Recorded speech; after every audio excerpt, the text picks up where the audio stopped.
So I greet everybody again in the name of Jesus Christ. Tena nasalimu kila moja katika jina la Bwana wetu Yesu Kristo. Yeah, welcome to this Wednesday service. Mnakaribisha kwenye ibada ya Jumatano.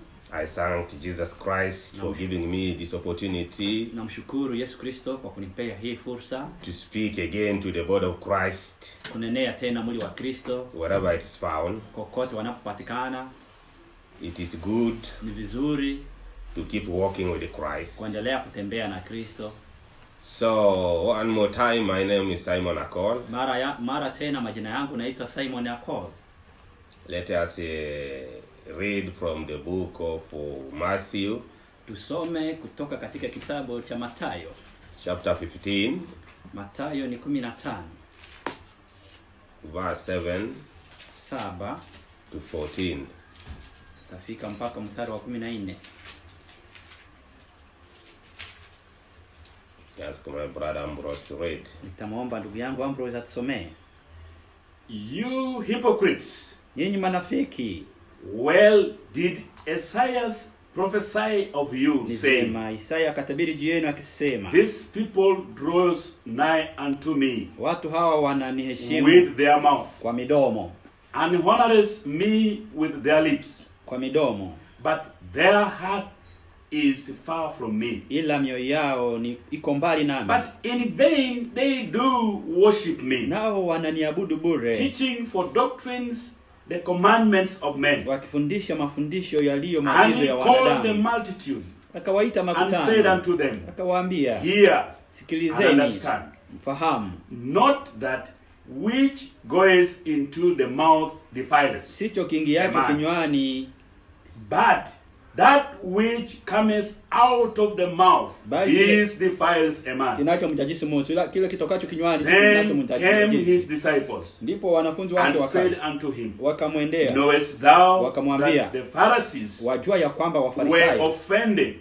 after they heard this saying? Waliposikia neno hili walichukizwa. Akajibu akasema, every plant which my heavenly Father has not planted panda babangu wa mbinguni litaongolewa. Let them alone. Waacheni hao. They be blind leaders of the blind. Ni viongozi vipofu. And if the blind lead the blind, na vipofu wakiongoza vipofu, shall fall into the ditch. Wote watangukia katika shimo. God is blessing us with the reading of the word. Bwana Mungu aongeze baraka kwa usomaji wa neno. Heavenly Father, Baba wa mbinguni, in the name of Jesus Christ, katika jina la Yesu Kristo, we thank you. Tunakushukuru. We thank you for this day. Tunakushukuru kwa siku ya leo. We ask for your anointing. Tunaomba upako wako to come down, kushuka chini, and break unto us the oracles of the living God. Maneno ya uzima, neno la Mungu. Give us the hearts, tupatie roho, which want to listen, ambazo napenda kusikiliza, to hear, kusikia, and to understand. Na kuelewa.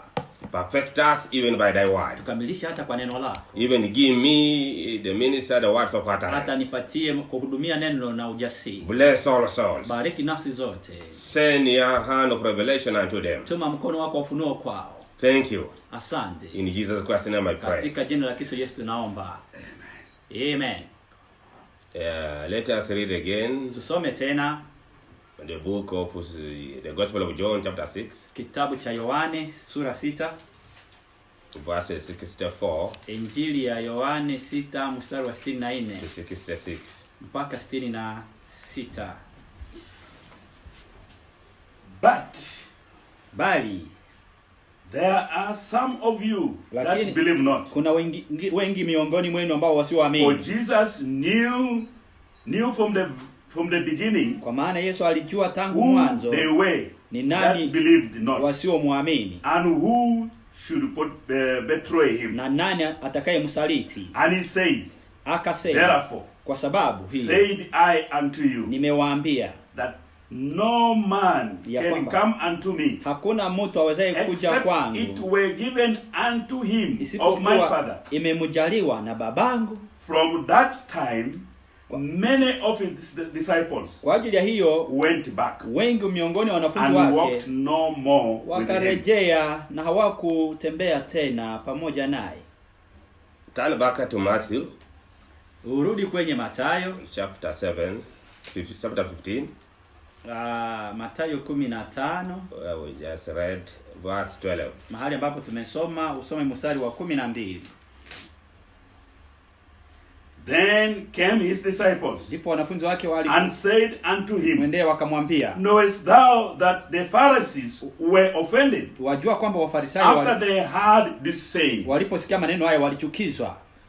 So brethren, Kwa hiyo ndugu zangu, we are going to title this sharing somo tunaenda kuliita that the body of Christ kwamba mwili wa Kristo is not offended haukwaziki because they are in Christ kwa Jesus. sababu wao wako katika Kristo Yesu. The body of Christ Mwili wa Kristo is not offended haukwaziki because they are in Christ kwa Jesus. sababu wako katika Kristo Yesu. That is our sharing. Ile ndiyo somo letu.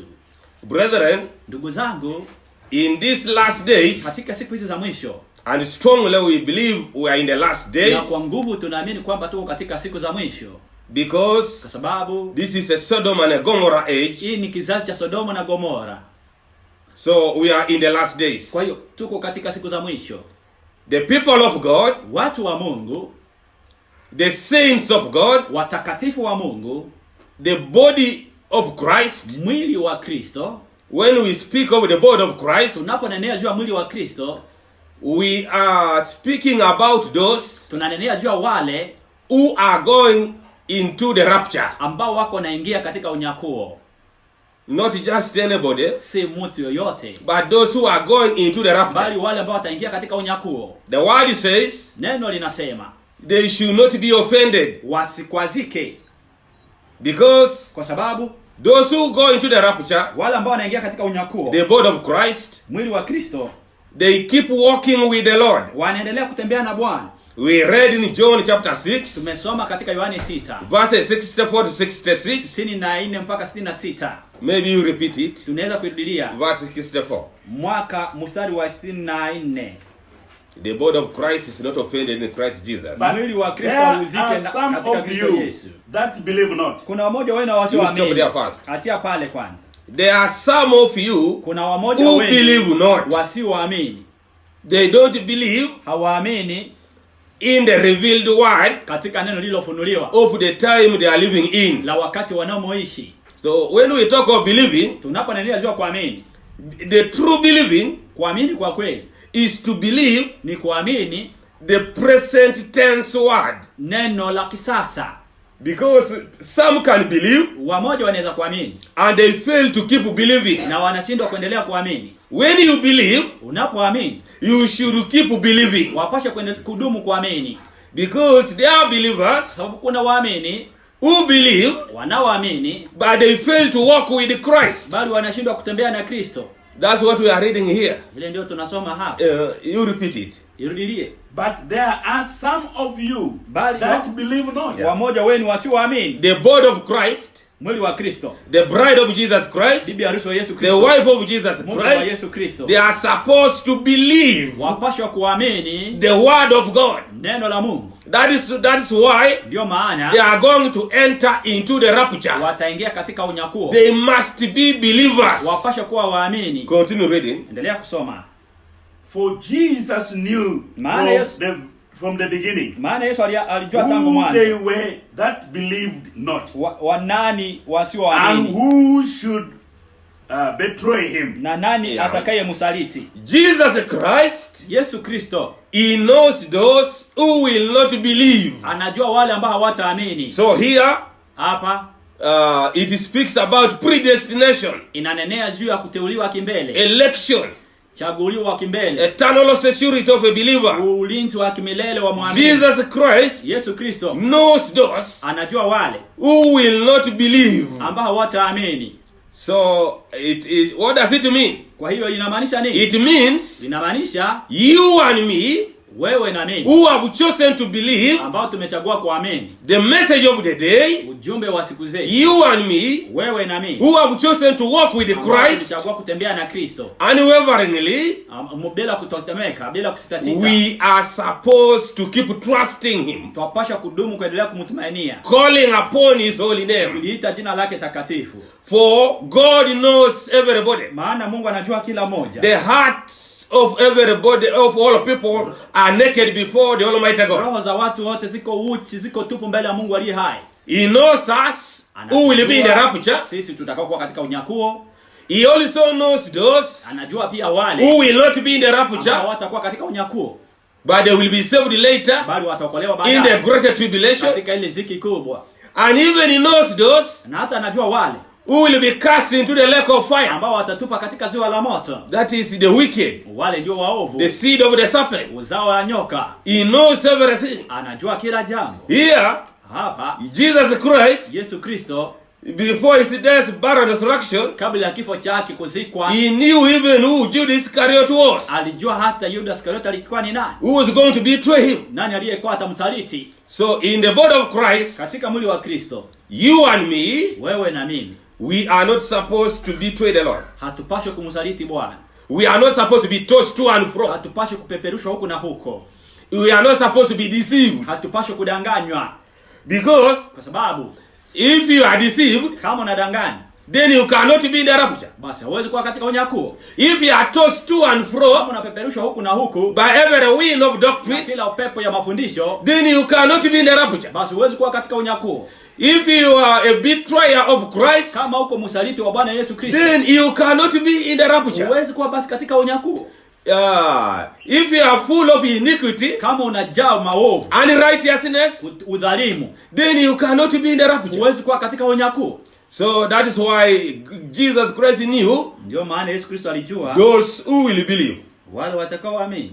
He knew those Alijua wale who will accept the true message, watakaokubali ujumbe wa kweli, the message ujumbe which will make them be raptured. ambaye itawafanya wanyakuliwe. And brethren, Na ndugu zangu, that is why we are here. ndio maana tuko hapa. That is why God sent Ndio maana Mungu akamtuma William Marion Branham William Marion Branham to begin the message of the rapture. kuanza ujumbe wa unyakuo. That's why the Bible tells Ndio maana us Biblia inatuambia the Lord himself shall descend from heaven atashuka toka mbinguni with a shout, na mwaliko, the voice of the na archangel, sauti ya malaika and the mkubwa, trump of God. na baragumu ya Mungu. The dead in Christ shall Wafu first katika rise, Kristo watafufuka kwanza, and we who are alive na sisi tutakao kuwa hai, and shall remain alive tutakao baki tukiwa hai, shall be changed in the twinkle of an eye. tutabadilishwa katika funga na kufungua jicho. For you and me, Kwa ajili yako wewe na we mimi, are not supposed to be offended, hatupaswi kukwazika, because kwa sababu the word says neno linasema that we are going to be physically changed kwamba sisi tutabadilishwa miili zetu when we have not even gone into the grave. wakati hatujaingia hata katika makaburi. So you are not supposed to be offended Kwa hiyo upaswe kukwazika because of that revelation, kwa sababu ya ile ufunuo, because of that kwa scripture. sababu ya yale maandiko. Paul said, Paulo I akasema, show unto you a mystery. naonesha siri, We shall not all die, sote hatutakufa, but we shall all be bali changed. sote tutabadilishwa. Praise Jesus. Asifiwe Bwana Yesu. So we are not supposed to be Kwa offended with hiyo that scripture. hatupaswe kukwazika na maandiko That some people, kwamba watu fulani which now we are believing, you and me, ambao tunaamini wewe na will mimi, not go into the way of the grave, hatutapata njia ya but we kaburi, shall be changed. bali tutabadilishwa. And even some Hata wamoja who went into the way of the ambao grave, walipitia njia ya kaburi, like Paul, kama Paulo, Timothy, kama Timotheo, Barnabas, kama those of Barnaba, Apollos, wakina Apolosi, they will also come out of their grave. watatoka pia ndani ya makaburi zao. The seven church age believers, Waamini wa vizazi saba vya kanisa, those who are ordained to be in the rapture, wale ambao waliteuliwa kuwa katika unyakuo, very soon they will come out of their grave. karibuni watatoka katika makaburi zao. Those of Irenaeus, Wakina Irenaeus, those of Martin, wakina Martin, Columba, wakina those of Columba, William Marion wakina Branham William Marion Branham, will soon come out of their karibuni grave. watatoka katika makaburi They are the zao. ones who will rise first. Wale ndio watafufuka kwanza. Then we Na alafu sisi who are alive ambao tuko hai and shall remain alive na tutabaki tukiwa hai, shall be changed. tutabadilishwa. Meaning Maanisha that death wears your sting. kifo, mauti, kifo, Grave nguvu zako wears ziko your wapi? victory. Kaburi, ushindi wako iko wapi? Brethren, Ndugu zangu, we are in the day tuko katika siku where God is raising a standard ambapo Mungu yuko nainua kiwango that we are going to overcome physical death tutaenda kushinda mauti and march into glory na tutembee katika utukufu when we have not even gone into the way of the grave. wakati hatujapitia hata njia ya kaburi. You see, God has been moving. Unaona, Mungu amekuwa akitembea. Our God has been moving. Mungu wetu amekuwa akitembea. Maybe you read Hebrew Soma Waebrania chapter 6. Waebrania 6. Those who are supposed to be in the rapture, that is the body of Christ. Wale ambao watapaswa kuwa katika unyakuo ndio mwili wa Kristo. The only qualification is for them to keep moving with Christ. Akilisho lao ni kwao kuendelea kutembea na Kristo. Read verse 1. Hebrews chapter 6. Soma mstari wa kwanza. Waebrania 6. Therefore, kwa sababu hiyo, leaving the principles of the doctrine of Christ, tukiacha kuyanena mafundisho ya kwanza ya Kristo, let us go on unto perfection, tukaze mwendo ili tufikie laying again utimilifu, the foundation of repentance, tusiweke tena misingi za kutubu kwa matendo yaliyokufa. What does it mean? Inamaanisha nini? Leaving the principles, tukiziacha zile nyaya of the doctrine of Christ, za mafundisho ya Kristo, let us move, tukaze mwendo, let us move, tukaze mwendo. So Hebrews chapter 6, Waebrania 6, Apostle Paul, mtume Paulo was saying, alikuwa anasema that the bride kwamba bibi harusi of Jesus Christ, wa Yesu Kristo, they have to keep moving. Wapasha kuendelea kusonga mbele. They are not supposed to be in one place. Wapasha kukaza mwendo, wapasha kukaza. They are supposed to keep moving. Wapasha kuendelea kukaza mwendo. That's what we have just read. Ile ndio tumesoma sasa. Till we are raptured. Mpaka tutakaponyakuliwa. You repeat it. Irudilie tena. Therefore, leaving the principles of the doctrine of Christ. Living meaning that you move to another stage. Ikimaanisha kwamba unasonga kwa kiwango kingine. To another place. Kwa nafasi pengine. Continue. Endelea. Let us go on unto perfection. Tukaze mwendo kwa ukamilifu. Perfection means maturity. Utimilifu inamaanisha kukua. Let us keep moving. Acha tuendelee kusonga mbele. Till we are fully matured. Mpaka tukue tumefikia kukua. Till we are no longer tossed to and fro. Mpaka tupashe kuwa watu wenye kupeperushwa huku na huku. Till we reach the unity of the faith. Mpaka tufikie umoja wa imani. Continue reading. Not laying again the foundation of repentance from dead works. Tusiweke tena msingi tena za kutubia. And faith toward God. The body of Christ, mwili wa Kristo. Those of us who are supposed to be in the rapture, wale wote ambao tutapaswa kuwa katika unyakuo. We are supposed to move. Tupasha kusonga. Not again laying the foundation. Tusipasha kuweka tena msingi. That means inamaanisha when the word of God is given, wakati neno la Mungu linatupewa, you are supposed to have the spiritual ear. Wapasha kuwa na masikio ya kiroho. That's why the word says, ndio maana neno linasema, you should hear and understand. Wapasha kusikia na kuelewa. Whenever the word of God comes across, wakati neno la Mungu linakuja, a true teaching comes across your way, ya kweli inakuja njiani mwako, you are supposed to understand it. Wapasha kuyaelewa. You are supposed to embrace it. Wapasha kuyakumbatia. Then move with it. Alafu unatembea pamoja na. Then when another teaching comes across, wakati mafundisho mengine yanakuja, then embrace it also. Yakumbatie pia. You keep moving. Unaendelea kusonga. Continue reading. Endelea kusoma.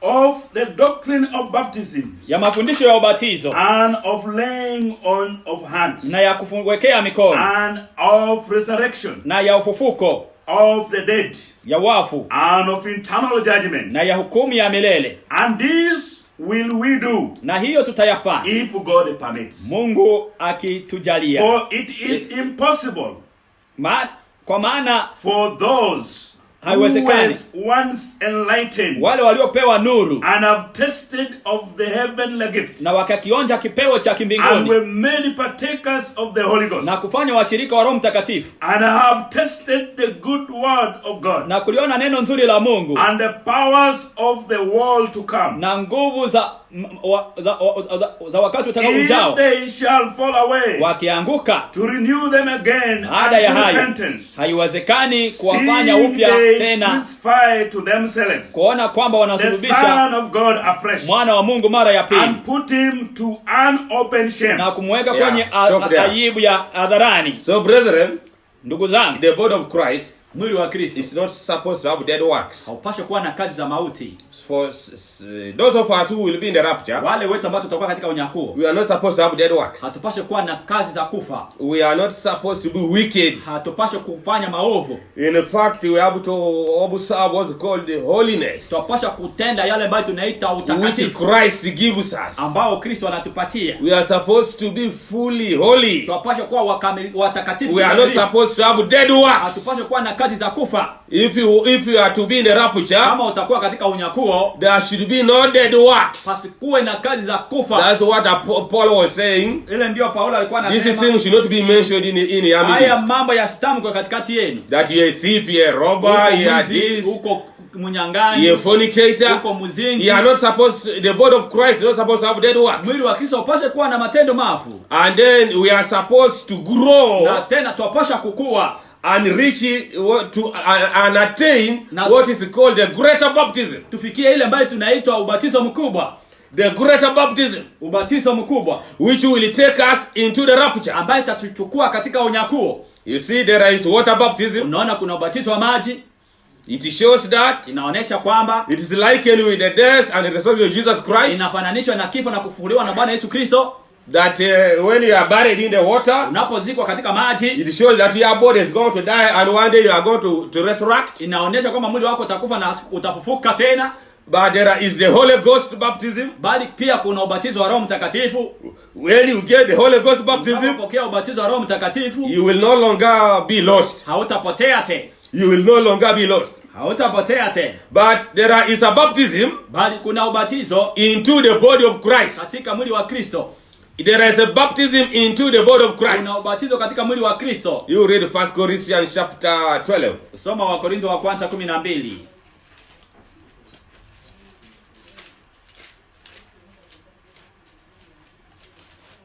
Verse 12 to 13. 12 mpaka 13. For as the body is one, Maana vile mwili ulivyo and mmoja has many members, na una viungo vingi, and all the members of that one na body, viungo vyote vya yule mwili mmoja, being many are one body, vikiwa vingi ni mwili so mmoja, also is Christ. vivyo alivyo Kristo. For by one Kwa Spirit maana katika roho moja we all sisi baptized sote into one body, tunabatizwa katika mwili mmoja, whether we be Jews tukiwa or Gentiles, Wayahudi ama wa whether we mataifa, be born of free, tukiwa Wagayari, and have been all made to na, drink. na sote tumeweza unto kufanya one kukunywa Spirit. kwenye roho moja. For the body is not one member, Maana but mwili many. si kiungo kimoja, lakini viungo mingi. If the foot shall say, Kama mguu utasema, because I am not the hand, mimi sio mkono, I am not of the body, si kwa mwili, is it therefore not of the body? je, hauko tena kwa mwili? And if the ear shall say, Kama masikio watasema, because I am not the eye, kwa sababu mimi sio zicho, I am not of the body, si kwa mwili, is it therefore not of the body? je, haiko You tena stop ya there. mwili? By one Spirit, Kwa roho we mmoja are baptized into the body of Christ. tunabatizwa katika And in mwili the wa body of Kristo. Christ, Na katika mwili wa The Kristo, body is not one member, mwili haiko kiungo but there kimoja, are many members. bali ni viungo vingi. So we are supposed Kwa hiyo twapashwa to be baptized into the body of Christ. kubatizwa katika mwili wa Kristo. And to be baptized in the body of Na Christ kubatizwa katika mwili wa Kristo shows that we shall be in the rapture. inaonyesha kwamba tutakuwa katika unyakuo. Praise Jesus. Amen. Asifiwe Yesu. So we are the body of Christ Mwili wa Kristo cannot be deceived. huwezi kudanganya. The body of Christ Mwili wa Kristo cannot be tossed to and fro. huwezi kupepetwa huku na huku. The body of Christ, Mwili wa Kristo you are supposed to rise on your feet wapasha kusimama kwenye miguu yako and even claim victory and deliverance. na kudai ushindi na ufumbulifu. Just speak the word. Linene tu neno. Just speak the word. Linene tu neno. That means the body of Christ Inamaanisha kwamba mwili wa Kristo is not just only supposed to have formulas upasha kuwa tu na hali fulani. like that, only to lay hands, Au to lay kuwekea hands. tu mikono, kuwekea tu mikono. But the word says Lakini neno linasema you can speak the word unaweza hata kulinena neno. like that centurion, Kama ule the Roman soldier. ule mjeshi wa That I'm not even worse that you should come under my roof. kwamba ukuja hata chini ya nyumba yangu. I'm also a man Niko mtu who pia was soldiers under my command. ambaye na maskari na I tell waafisa. this one do this, Na wamwambia huyu fanya hili, he does. Analifanya. This one come, huyu anamwambia and then he kuja comes. na anakuja. So you just speak the word. Wewe sema tu neno. Jesus marveled at that faith Yesu because of akashangazwa the na ile faith of imani. that centurion. Kwa imani ya ule That I have ule never ati- found such a faith in kwamba Israel. sijawahi kupata imani No. kama hii katika Israeli. Just speak the word. Nena tu neno. And then Jesus spoke the word. Yesu akanena neno. And then Na- the na. request of the Roman soldier Ombi la ule askari wa Kirumi was met likajibiwa. by the power of the spoken Kwa word. nguvu za neno lililo neno. See, the body of Christ Mwili wa Kristo should rise to a level wapasha kuinuka kwa kiwango whereby ambapo you can just speak the word unaweza tu kunena neno here, hapa, and somebody from Malawi na mtu fulani wa kutoka Malawi is set free anawekwa huru from any disease or kutoka any kwa curse. magonjwa yote ama laana You yoyote. speak the word. Unanena tu neno. Speak the word. Nena neno.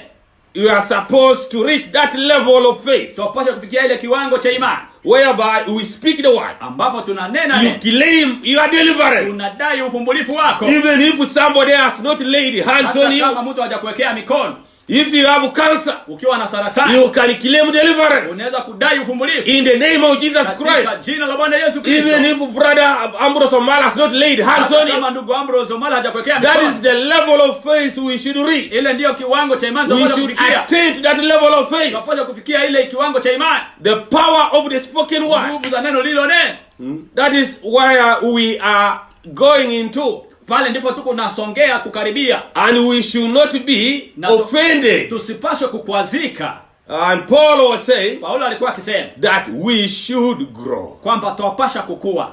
We should know that very soon Twapasha kujua kwamba karibuni the graves are going to open. makaburi yatafunguka. Jesus one day said, Siku moja Yesu akasema, do not marvel msishangae, that one of these days moja ya siku hizi the dead, wafu they are going to hear the voice of the Son of God. watasikia sauti ya mwana wa Mungu, And those who hear na wale wanaisikia will come out of their graves. watatoka ndani ya kaburi lao. Yeah, Jesus spoke about that Ndio Yesu alinena in ndio John chapter 5. katika Yohana 5. They will come out of their graves. Watatoka ndani ya kaburi zao, And this is the season for it. na hii ndio wakati yake. This is the hour for it. Hii ndio wakati yake. The resurrection of the dead. Ufufuko ya wafu, The resurrection of the dead. ufufuko ya wafu, Whereby the dead, mahali ambapo wafu they are going to come out of their graves. watatoka ndani ya kaburi yao, And then they will testify na alafu watashuhudia that the grave, where's your victory? kwamba kaburi yuko wapi ushindi wako. You see, Unaona, today, leo death is scaring very many people. kifo inagopesha watu wengi, But we, bali sisi the children of God, watoto wa Mungu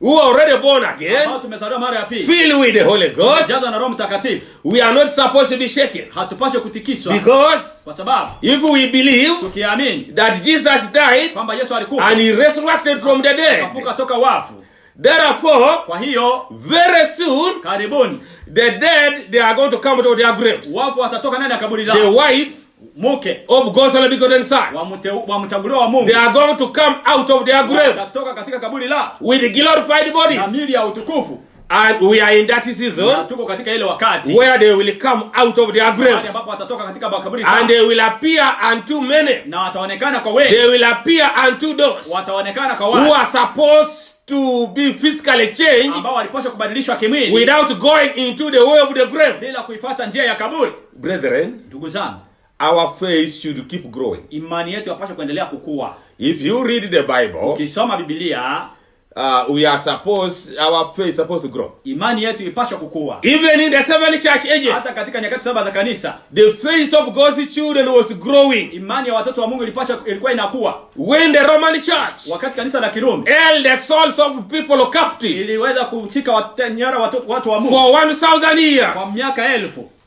You see, the Roman Church has already had its millennium. Unaona, kanisa la Kirumi limekuwa tayari na millennium That yake. is what history calls the darker ages. Ile ndio ambayo historia inaita zile nyakati za giza. That was the time of the darker ages, Ile ilikuwa ndio nyakati za where the Roman za giza. Church was in control, Wakati kanisa la Kirumi lilikuwa likitawala, where the popes were in charge, wakati ambapo mapapa ndio walikuwa wanatawala, and the popes were exercising a dictatorial na rule wapapa walikuwa wakionyesha utawala wa kidikteta in Europe. kule Ulaya. They could even overthrow kings. Wangeenda hata kuwatoa wafalme, They could bring down kings, wangewashusha chini wafalme, governors of nations, watawala wa mataifa, because and they freed the people. na They waliweza made kuweka sure that watu. the people will not be listening to their king. Walihakikisha kwamba watu wasikilize wafalme wao. Yes. Indeed. They were the popes they really had greater power Mapapo wa Roma walikuwa na nguvu kubwa sana in the darker ages, katika nyakati za giza, till God mpaka Mungu used a man called Martin Luther, alimtumikisha mtu anayeitwa Martin Luther, who was himself ambaye yeye mwenyewe alikuwa believing first in the Roman Catholic system. Alikuwa akiamini hali ya tamaduni za Roma Katoliki. And God revealed him. Na Mungu akamfunulia a message, ujumbe, that the just shall live by faith. Kama wenye haki wataishi kwa imani. The just should live by faith in the word of God. Imani katika neno la Mungu. Faith in the word of God. Imani katika neno la Mungu. And because of that teaching, na kwa sababu ya yale mafundisho, because of that revelation by then, kwa sababu ya yale mafundisho kwa ile nyakati, the people of Germany, many people who were the seed of God in Germany, watu wengi ambao walikuwa zao ya Mungu kule Ujerumani, and beyond got liberated, na wakawekwa huru, and came out of the Roman system, na wakatoka katika hali ya Kiroma. That was the beginning of the Protestant Reformation. Ile ilikuwa ndio wakati wa kurudishwa kwa Waprotestanti. Yes, that was now God beginning to restore his church. Mungu alianza kulirudisha kanisa lake back to the true foundation, kwenye msingi ya kweli. Then by and by, wakati ulipopita, God after the death of Martin Luther, kisha kifo cha Martin Luther, God kept raising ministers. Mungu aliendelea kuwainua mahuduma, like John Calvin, kama John Calvin, like one called Zwingli, kama ule ambaye anaitwa Zwingli. They preach the gospel of eternal security and election predestination, ya kuchaguliwa kimbele na ulingi wa milele, adding truth, wakiongeza ukweli, even to what Martin Luther did not preach, hata kwa ile ambayo Martin Luther hakuweza kuhubiri. And the people of God, na watu wa Mungu, were supposed to keep moving, walipaswa kuendelea kusonga, till eventually, mpaka mwishowe, it came into the 6th church age, ilifika kwenye kizazi cha 6, where again God raised a man called John Wesley, mahali ambapo Mungu akamwinua mtu mwingine ambaye anaitwa Yohane Wesley, that a seed of God, kwamba mbegu ya Mungu, a child of God, mtoto wa Mungu, who is supposed to be to go into the rapture, anapaswa kuingia katika unyakuo, should live a holy life, apaswa kuishi maisha matakatifu. How can you be a fornicator, an adulterer? How can you be a liar? Utawezaje kuwa muongo? How can you be this and that? Utawezaje kuwa how can you be somebody who goes to disco halls? Mtu ambaye anaenda kwenye madisco, that he should be clean, na upashe kuwa msafi, that without holiness nobody can see God. Bila utakatifu hakuna mtu atakayemuomba na Mungu. The children of God were supposed to move. Watoto wa Mungu walipaswa kusonga. The children of God were supposed to move. Watoto wa Mungu walipaswa kusonga. Those who failed to move, wale walioshindwa kusonga, formed the denomination. Walijiundia dini. Even up to now we have the Lutheran denomination. Mpaka tuna dini ya Walutheri. The Protestant denomination. Tuna dini la Waprotestanti. The Anglican denomination. Tuna dini la Kianglikana. The Presbyterian denomination. Dini la Kipresbyterian. Like that. Vile. Then the light kept moving. Alafu nuru endelea kusonga. The light kept moving. Nuru endelea kusonga. The light kept moving. Nuru endelea kusonga. Till God again restored. Mpaka Mungu tena alirudisha the Holy Ghost. Roho Mtakatifu. Around 1900. Katika miaka 0. ya 90. It marked the beginning. Ilianza mwanzo. A new chapter. Ya tura mpya. Where again the Holy Ghost will fall. Mahali ambapo Roho Mtakatifu angeshuka chini tena. Just as it was the day of Pentecost. Kama ilivyokuwa katika siku ya Pentecost. And the Holy Ghost fell in California. Na Roho Mtakatifu akashuka kule California. The Holy Ghost fell. Roho Mtakatifu alishuka in California. Kule California. And filled the believers there. Akajaza waamini pale. The believers waamini which were touched by the Spirit of God, waliguzwa na Roho Mtakatifu, leaving their denominations, waliacha madini zao, and going to assemble in California. Wakaenda wakakusanyika kule California. And then they started praying. Wakaanza kuomba. They started praying. Wakaanza kuomba. Just like in the day of Pentecost in Jerusalem. The Pentecost yule Yerusalemu. The Holy Ghost showered them. Roho Mtakatifu aliwanyunyizia. They were filled with the Holy Ghost. Walijazwa na Roho Mtakatifu. Yes. Ndio. And the light kept on moving. Na nuru ikaendelea kuwaka. Then by and by, wakati ilipopita, the restoration of the baptism in the name of Jesus Christ, kurudishwa kwa ubatizo katika jina la Bwana Yesu Kristo, was restored. Kukarudishwa. That one was also restored by and by. Ile pia ikarudishwa baadaye. But some people, bali watu fulani, ignored it. Wakaidharau. Some people ignored it. Watu fulani wakaidharau. And they started fighting those wakaanza kupiganisha wale who were preaching baptism in the name of Jesus Christ. Wanahubiri ubatizo katika jina la Bwana Yesu Kristo. Not in the titles of the Father, Son and the Holy Ghost. Katika jina la Baba, Mwana na Roho Mtakatifu. You see? Unaona? You look now what's happening in California. Angalia sasa yenyewe kunafanyikana California. Almost daily the fires are burning. Karibu kila siku moto zinawaka. Because they refuse the Holy Ghost and its fire. Ni kwa sababu walikataa Roho Mtakatifu na moto wake. Yes. Ndio. The fires are destroying houses. Moto zinaharibu nyumba kule California. Zinaua watu kule California. Natural fires. Moto za kawaida hawajua hata zinatoka wapi. Almost, it's not just almost a monthly happening. Karibu zinafanyikana kule mwezi kwa mwezi. Because they rejected the Holy Ghost. The Holy Ghost fire. Ni kwa sababu walikataa Roho Mtakatifu ambaye ni moto. Which fell around 1906. Ambao lianguka kwao karibu mwaka wa and it kept falling. It kept falling. Iliendelea kuanguka. Till it moved all over the world. Mpaka ikazunguka ulimwenguni kote. It started in California. Ilianza kule California. Just like the Holy Ghost fell in Jerusalem. Kama tu Roho Mtakatifu alianza kuanguka kwa njia ya Yerusalemu. And the Californians despised the Holy Ghost. Na watu wa California wakaidharau Roho Mtakatifu. They have now despised it. Walidharau sasa. And even very soon, na hata hapo karibuni, the Los Angeles city is going to go down into the Salton Sea by a strong earthquake. Mji wa Los Angeles utaangukia chini katika ardhi ya tetemeko ya ardhi. You see, when the angel of the gospel moves, unaona wakati malaika wa injili anatembea, and you don't obey, na wewe haumutii the message, ujumbe, then you are sealed for destruction. Alafu unawekwa muhuri kwa ajili ya kuharibiwa. If you receive the message, ukipokea ujumbe, when the angel of the gospel moves, wakati malaika wa injili anatembea, you will see every nation, utaona kila taifa, God allocates time, Mungu anaweka nyakati to receive the gospel. Kwa kupokea injili. Every village,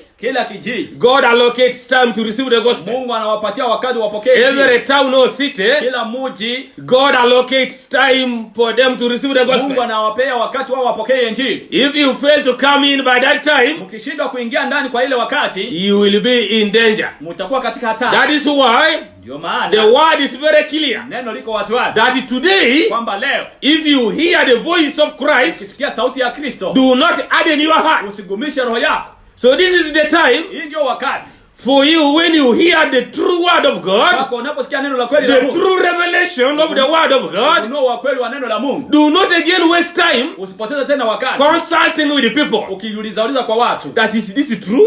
Je, ni ukweli? Is this true? Je, ni ukweli? Because revelation is an individual thing. Ufunuo ni jambo la kibinafsi. Revelation is an individual thing.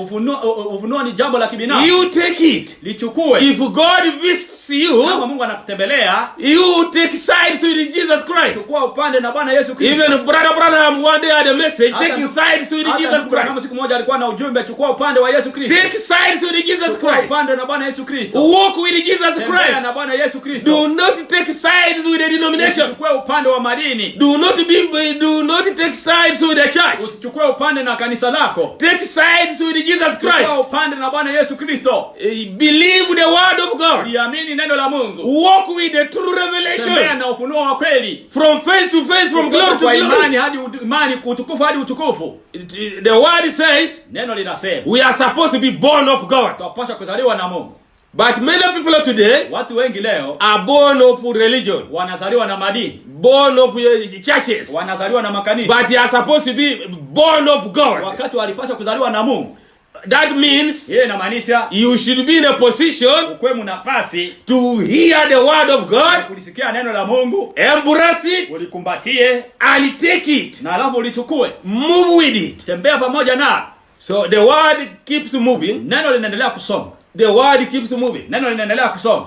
Till eventually, mpaka mwishowe, God raised William Marion Branham. Ameinua ndugu William Marion Branham, taking us back to the foundation, akiturudisha kwenye msingi of the apostles and the prophets, ya mitume na manabii. Jesus Christ being the chief cornerstone. Yesu Kristo akiwa ndio jiwe kubwa la pembeni. And he did his work. Na alifanya kazi yake. And even God, na hata Mungu, to reveal the seals. Akafunua mihuri. Reveal the seals. Akafunua mihuri. And he cleared the mystery.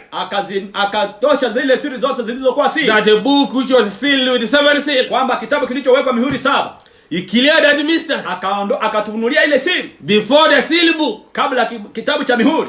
He cleared the 7 church ages. Aliweza kunenea juu ya nyakati 7 za kanisa. In 1960. Katika miaka ya 1160.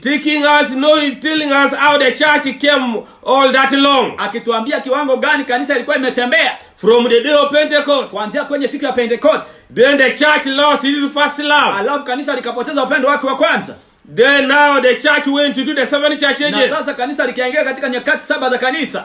Then the seventh church age, alafu kizazi cha 7 which is called Laodicea. ambayo kinaitwa Laodikia. But those of us who will be in the rapture, Mmoja wetu ambao tutakuwa katika unyakuo, we are already by faith out of Laodicea. kwa imani tumeshatoka katika Laodikia. We have been translated out of Laodicea. Tumehamishwa kutoka katika Laodikia. Maybe Brother Ambrose read Colossians chapter 1, Ndugu Ambrose tusomee Wakolosai 1 verse 12 to 13. 12-13.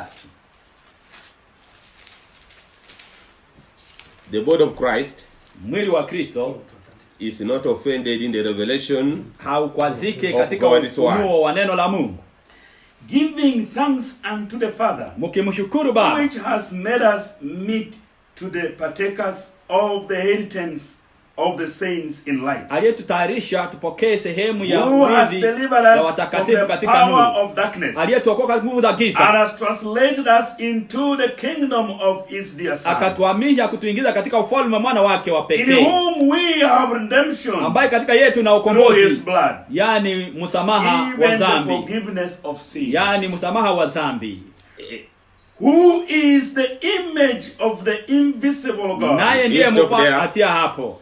You repeat verse 12. Arudia mstari wa 12. giving thanks unto the Father, Mkimshukuru Stop Baba there. Mungu, Giving thanks unto the Father. mkimpa Mungu shukrani. We are now thanking our God Sasa tunamshukuru Mungu wetu for the reformation. kwa ajili ya kuturudishia wale watengenezaji. He started raising a man called Martin Luther. Alianza kumuinua mtu aliyeitwa Martin Luther. We are now thanking our Father, Sasa God, tunamshukuru Baba wetu Mungu for again restoring the Holy Spirit. kwa kurudisha tena Roho Mtakatifu 1906. mwaka wa 1066. We are now we again thank our Father Tunamshukuru tena Mungu wetu for Elijah the prophet, kwa Elia nabii, which took us to the foundation ambaye alituchukua kwenye msingi of the apostles, ya mitume, and he gave us the revelation of the seals. akatupatia ufunuo wa mihuri. We are very, very thankful. Tuko wenye shukurani sana. Gave us the revelation Alitupea ufunuo of the 7 church ages. ya nyakati 7 za kanisa. We can now know the messenger of the first church age, the second church age, the third church age, Sasa tunaweza up to the kujua last. mjumbe wa kizazi cha kwanza, wa kizazi cha pili, mpaka vyote 7. We thank our Father for that. Tunamshukuru Mungu Baba wetu kwa hiyo. We thank our Father Tunamshukuru Mungu Baba wetu for sending the 7 angels to meet Brother William kwa Branham kuwatuma malaika 7 kukutana na ndugu William Marion Branham in Arizona kule Arizona, and told him that go back to Jeffersonville, Indiana, wakamwambia rudi Jeffersonville, Indiana, and he preach on the 7 seals. na uhubiri juu ya mihuri 7. So we thank God for that. Kwa hiyo tunamshukuru Mungu kwa We hiyo. now know Sasa tunajua how the Antichrist jinsi mpinga Kristo was trying to raise a standard alikuwa anajaribu kuinua to kiwango destroy the people of God. kuharibu watu wa Mungu, And our God na jinsi Mungu raised a higher standard aliinua kiwango cha juu to overcome the evil one. kuweza kumshinda yule mwovu. We thank God for that. Tunamshukuru Mungu kwa hiyo. We now thank God Kwa hiyo tunamshukuru Mungu even for what is now happening. hata kwa ile ambayo kunafanyikana sasa. The tares are being abandoned. Magugu yako yanafungwa. The tares are being abandoned. Magugu yako yanafungwa. Denominations have united. Madini yanaunganika. What is called the World Council of Churches. Ile ambayo inaitwa umoja wa muungano wa makanisa. Denominations Madini who have left the word of God. ambao wameliacha neno la Mungu. They have now united. Sasa wameunganika. In fact, they have gone back Wameweza kurudi to Rome. kwa Roma. Yes, we thank God for all that. Tunashukuru Mungu kwa ile yote. The ecumenism, Wale umoja wa which makanisa is gathering those who are not interested in the revelation of the word of ambaye God. kuna kusanya wale ambao hawapendelee ufunuo wa neno la Mungu. The only thing they know is we are all people of God. We are all people of Kitu God. pekee wanajua sisi sote tuko watu wa Mungu, sisi sote tuko watu wa Mungu. But when given the true revelation of the word of God, Wapatia ufunuo wa kweli wa neno la Mungu, they walk away from it. wanajitenga nayo, wanakimbia nayo, They walk away from it. wanajitenga na ile ukweli. But the body of Christ Bali mwili wa Kristo will not walk away from the true revelation wanajitenga na upendo wa ufunuo wa kweli of the word of God. ya neno la Mungu. Yes. Ndiyo hakika. One day Jesus spoke Siku moja Yesu akanena the word, neno, that unless you eat of my flesh and drink of my blood, kula damu yangu na kunywa mwili wangu na kula mwili wangu, then you cannot be my disciple. basi hamwezi kuwa wanafunzi wangu. Many got offended Wengi wakauzika, wakakwazika because of that teaching, kwa sababu ya yale mafundisho, and many na wengi stopped walking with Jesus Christ. wakaacha kutembea na Bwana Yesu Kristo. Not so with the body of Christ. Si vile na mwili wa Yesu Kristo. Not so with the bride, the wife of Jesus Christ. Harusi mke wa Bwana Yesu Kristo. We have to keep walking. Sisi tunapaswa kuendelea kutembea. Even if it involves eating bones. Hata kama inamaanisha kukula mifupa. Eating bones. Hallelujah, kula mifupa. We keep walking. Tunaendelea kusonga mbele. We get the true revelation. Tunapata ufunuo wa kweli. We are not bothered of those who become offended. Hatuhangaike na wale ambao wanauzika. We keep walking. Tunaendelea kusonga mbele. Till our bodies are changed. Mpaka miili zetu zinabadilishwa. We must keep on walking. Tunapaswa kuendelea kusonga mbele. So we thank God. We thank God our Father. Tunamshukuru Mungu Baba yetu for all that kwa yale yote we have known. Yote ambayo tumeyajua. We thank God our Father. Tunamshukuru Mungu Baba yetu. Even for the revelation of the 50th seal. Hata kwa ufunuo muhuri wa 5. Talking about the souls under the altar. Ukinenea juu nafsi zinazokuwa chini ya madhabahu. Meaning the Second World War. Ikimaanisha vita vya pili vya ulimwengu. How a wicked German man called Adolf Hitler. Gisi ule mtu muovu wa Kijerumani ambaye anaitwa Adolf Hitler. Ordered the slaughtering of over 6 million Jews. Alisema wawaue wa milioni 6 za Wayahudi. But we thank God for that. Tunashukuru Mungu kwa hiyo. Because it made them to come to their homeland. Sababu iliwafanya waende kurudi kwenye nchi yao. We thank God for that. Tunashukuru Mungu kwa hiyo. 1948 the state of Israel was formed. Mwaka wa 48 taifa la Israeli likaundwa. And now it is now over 70 years as an independent nation. Sasa limekuwa ni zaidi ya miaka 70 ilikuwa taifa la kujitawala. And we thank God for that. Na tunashukuru Mungu kwa hiyo. Because of the prophecy of prophet Jeremiah. Kwa sababu ya ile unabii wa Yeremia. 70 years in Babylonian captivity. Miaka 70 katika utumwa wa kule Babiloni. And now again Israel is over 70 years as an independent nation. Na sasa tena Israeli imekuwa zaidi ya miaka 70 kalikuwa and very soon na karibuni they are going to defeat all the Palestinians and get their land back. Watawashinda wa Palestini wote na kujirudishia nchi yao, dongo yao. The construction of the third temple is soon to start. Kujenga kwa hekalu la 3 karibuni kunaenda kuanza.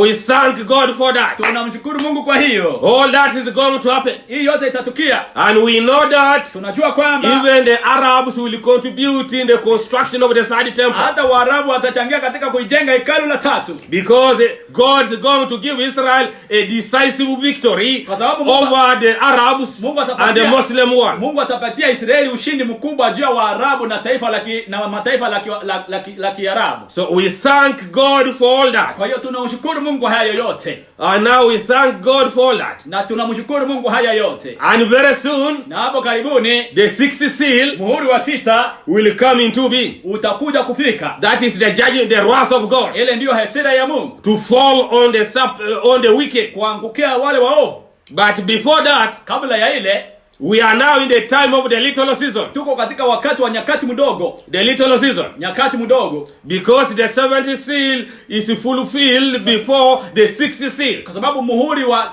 7 unatimilika kabla ya muhuri wa 6. Praise Jesus.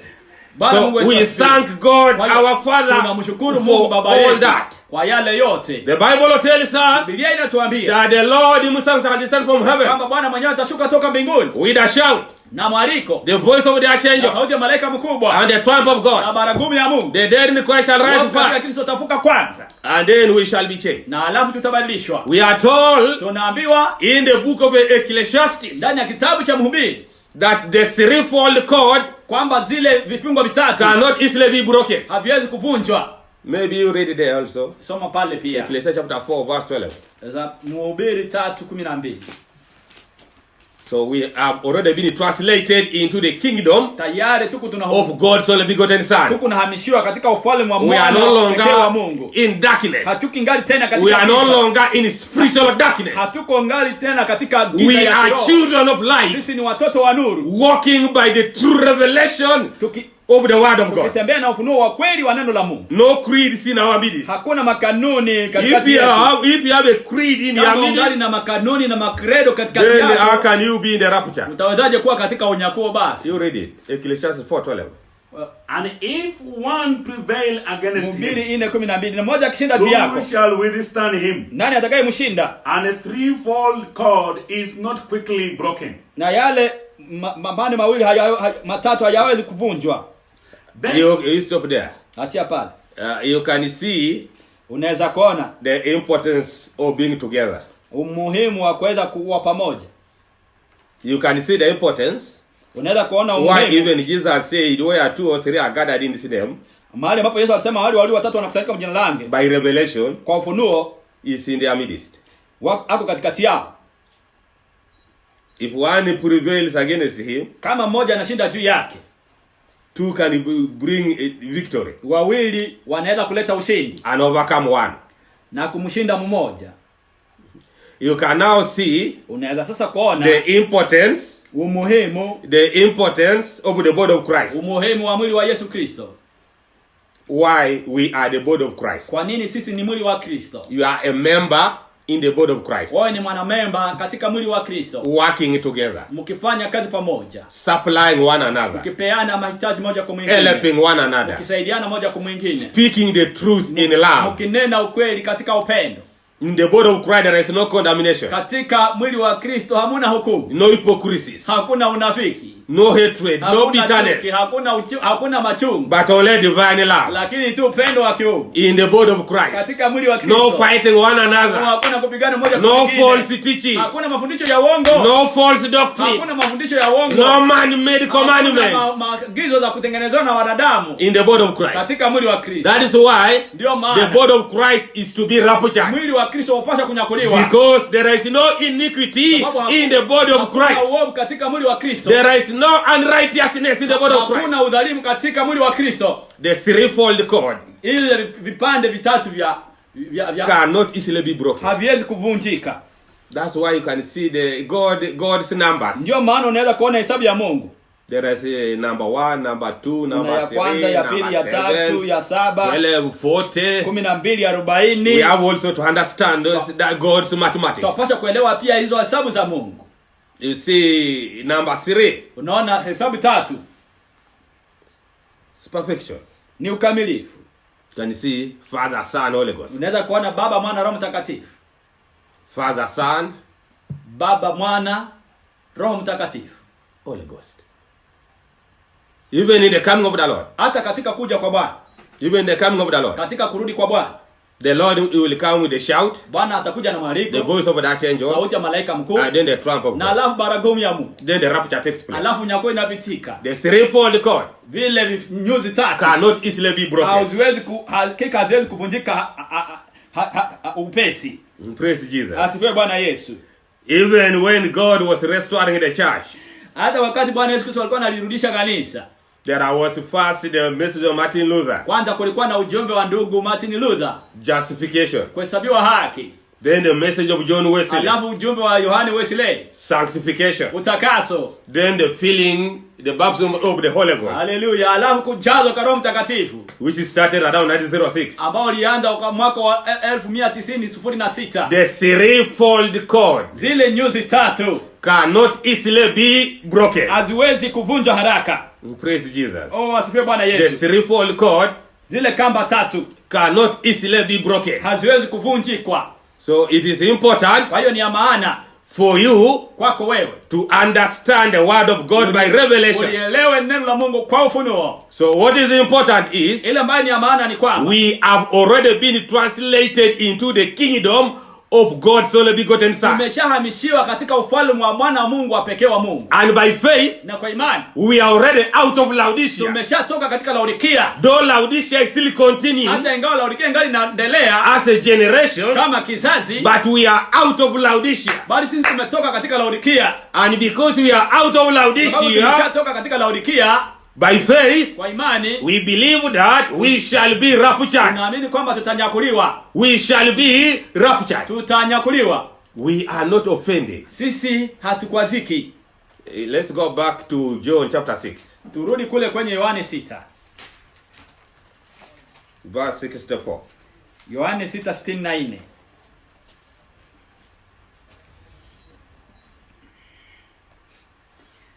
But therefore, Lakini some of you, kuna wengine wenu, but therefore some of you that believe not. Lakini wengine wenu msioamini, wasioamini.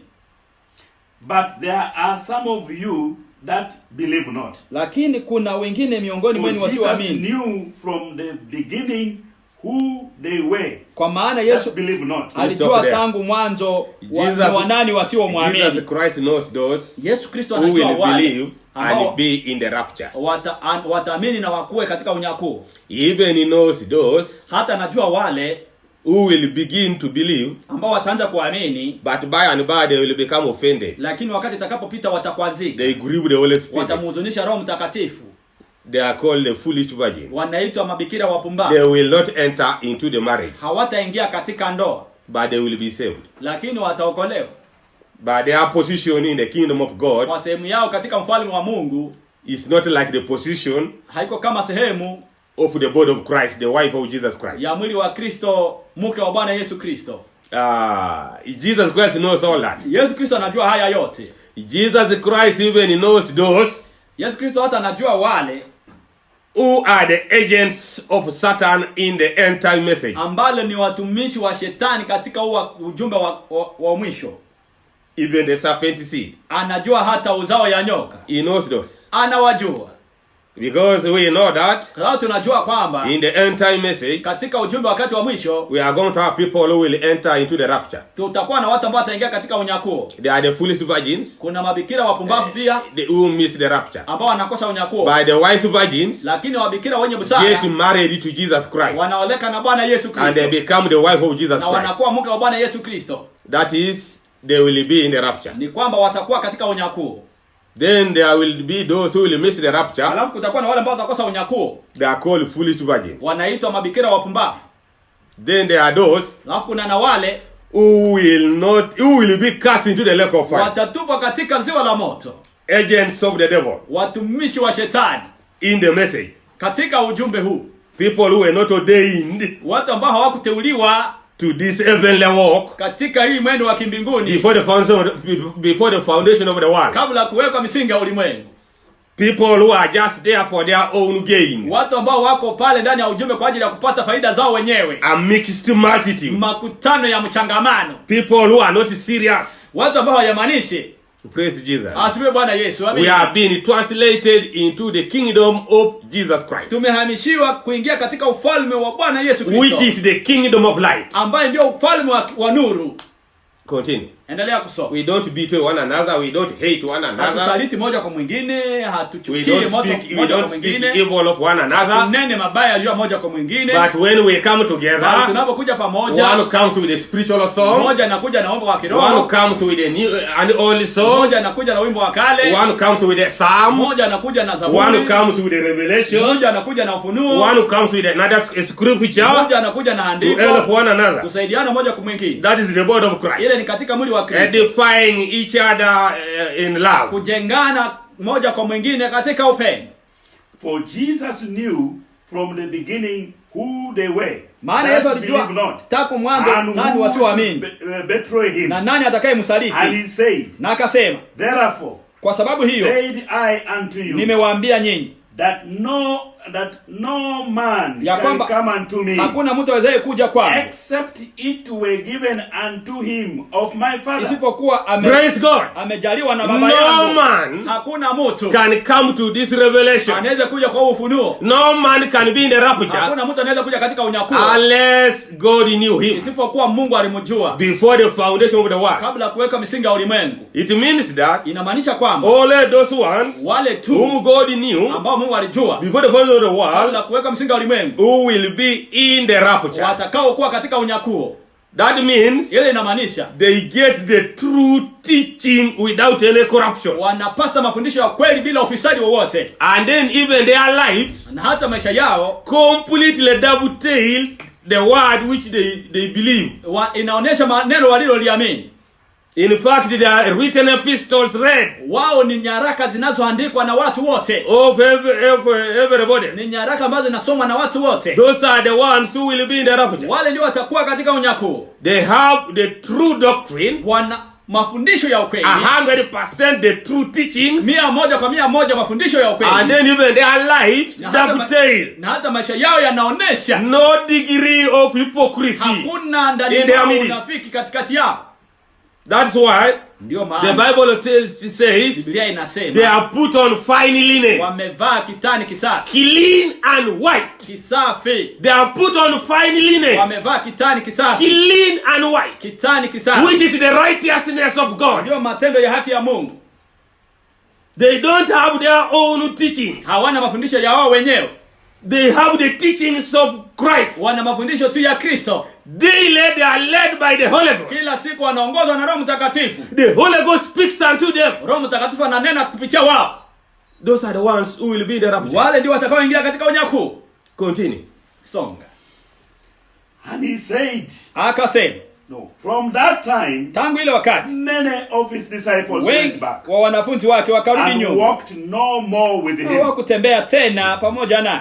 Then said Jesus unto the 12, Basi Yesu akawaambia wale 12, will you also go away? je, nyinyi pia mtaondoka? Then Simon Peter answered Simoni him, Petero akajibu, Lord, to whom shall we Bwana, go? tuende kwa nani? Thou hast the words of Wewe eternal life. unaye maneno ya uzima wa milele. Many Wengi fail to walk walishindwa kutembea because of the saying, kwa sababu ya usemi, unless you eat my flesh and drink my blood. usipokunywa damu yangu na kula mwili wangu.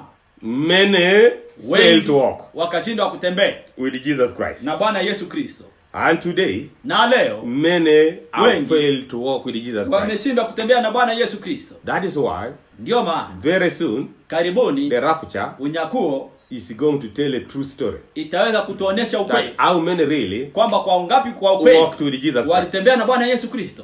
Even in the end time message movement. Hata katika huu ujumbe wakati wa mwisho, How many wangapi who walked with Jesus Christ? walitembea na Bwana Yesu Kristo? How many Wangapi got the true revelation walishika ufunuo wa of the kweli message of William ya Marion ujumbe Branham? wa William Marion Branham? How many Wangapi got the true revelation walishika ufunuo wa kweli of the message of William Marion ya Branham? ujumbe wa ndugu William Marion Branham? Because God used him in such a way, Sababu Mungu alimtumia njia hile, he could speak things angenena mambo which those who are not revelated, wale ambao hawakufunuliwa they fail to walk with Jesus Christ. walishindwa kutembea na Bwana Yesu Kristo. How many Wangapi have got the revelation wameshika ufunuo of the message of the prophet messenger ya ujumbe wa nabii mjumbe he brought unto us? aliotuletea sisi? How many Wangapi will go into the rapture? wataingia katika unyakuo? Look at the end time message. Angalia wakati wa ujumbe wakati wa mwisho. We can call it like the army of Gideon. Tunaweza kuita kama jeshi la Gideoni. The army of Gideon Wanajeshi wa Gideoni was 32,000, walikuwa 32,000, but it was thinned down lakini wakapunguzwa only to 300. wakabaki tu 300. The end time message believers Waamini wa ujumbe have to learn from that. wapaswa kujifunzia kwa hiyo. This not to scare anybody, Hii haiko kuogopesha mtu yeyote, but it is a lesson to learn from. somo kwetu kujifunzia. The army of Gideon, Jeshi la Gideoni 32,000 troops, walikuwa majeshi 32,000, but it was reduced lakini wakapunguzwa to 300. wakarudi kwa 300. And by 300 Na kwa men, watu 300 the enemy, the Midianites, were defeated. maadui Mamidiani wakashindwa. How about the rest? Mara ngapi sasa wale wengine wote walienda wapi? Just a saying, who are those Usemi kwamba ni wanani wale who are afraid of war? wanani wale ambao wameogopa vita? Many Wengi left. wakaja. Almost 10,000 left. Karibu 10,000 waliondoka. Just a saying that who are those who are afraid of war? Hukumu ile waamuzi zinasema wanani wale ambao wameogopa vita. Then the army was reduced almost to 10,000. Alafu zile wanajeshi wakapunguzwa kufikia 10,000. Then even that one, there was another test in the water. Kulikuwa tena The pool of water. kulikuwa na kujaribiwa tena katika kisima cha maji. And many failed the test in the water. Na wengi wakashindwa ile kisima cha kujaribu. Only 300 passed the test. 300 tu peke yake ndio wakapita jaribu. That is the picture of the end time message. Ile ndio sura ya waamini wa jumbe wakati wa mwisho. The rest became a reserve force. Wengine tu wakakuwa tu wanajeshi wa kubaki nyumbani. Remember, they are foolish virgins. Kumbuka wao ni mabikira wapumbavu. We are not saying they are serpent seeds. Hatuseme kwamba wao ni uzao ya nyoka. They are children of God. Ni watoto wa Mungu. But they will not be in the rapture. Bali hawatakuwa katika unyakuo. Because they became foolish. Kwa sababu waligeuka kuwa wapumbavu. That is why ndio maana Brother Ambrose read Revelation chapter 12. Ndugu Ambrose tusomee Ufunuo 12 verse 11. 11. That is why ndio maana to remove their foolishness. Kuondoa upumbavu wao. God is the one to remove their foolishness. He gives them to the hands of the Antichrist. The beast. Kuondoa ile upumbavu wao na wapatia katika mikono ya mpinga Kristo mnyama. In those days where the beast, the Antichrist will say no buying, no selling, except they have the mark of the beast. Ile siku wakati mpinga Kristo ule mnyama atasema hakuna kuuzisha ama kununua kama then now what will happen to the foolish virgins? Sasa nini mtakayetukia and the tribulation saints? Na wale watakatifu watakaopitia ile ziki. The only solution is for them to accept physical death. Suluhisho pekee kwao itakuwa ni kwao kukubali ile vita, kifo cha mwili yao. And they overcame. Na walishinda. They overcame him by the blood of the Lamb. Walimshinda kwa damu ya mwana kondoo. And by the word of their testimony. Na kwa neno la ushuhuda wao. And they loved not their lives. Na hawakupenda maisha yao unto the death. Mpaka kifo. That is now the time. Ile sasa ndio wakati. They will cry. Watalia. I wish I had become a serious believer. Ningependa niwe muamini wa kuimanisha. I wish I had got the true revelation. Ningejua ningepata ufunuo wa kweli. Just like the wise virgins got. Kama wale wabikira wenye busara walipata. I'm really sorry. We are really sorry. Samahani sana. Tunazuzika sana. For failing to walk with you, Christ. Kwa kushindwa kutembea na wewe Kristo. We are sorry.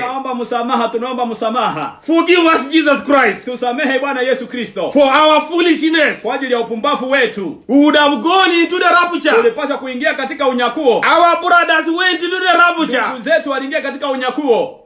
We failed to get their oil. Sisi tulishindwa kupata mafuta yao. We failed to get their revelation. Tulishindwa kupokea ufunuo wao. We would have also entered into the rapture. Sisi pia tulipaswa kuingia katika unyakuo. But it's too late. Lakini wamechelewa. They are given into the hands of the beast. Wanatolewa katika mkono ya ule mnyama. And the beast will overcome them physically. Na mnyama atawashinda kwa mwili yao. They will be killed. Watauawa. Because they played with the blood of Jesus Christ. Walichezea damu ya Bwana Yesu Kristo. They despised the blood of Jesus Christ. Walidharau damu ya Bwana Yesu Kristo. Hence the title foolish virgins. Walafu wakapewa cheo cha mabikira wa They despised the blood of Jesus Christ. Walidharau damu ya Bwana Yesu Kristo. They refused the true word of God to perfect them. Walikataa neno la kweli la Mungu liwakamilishe.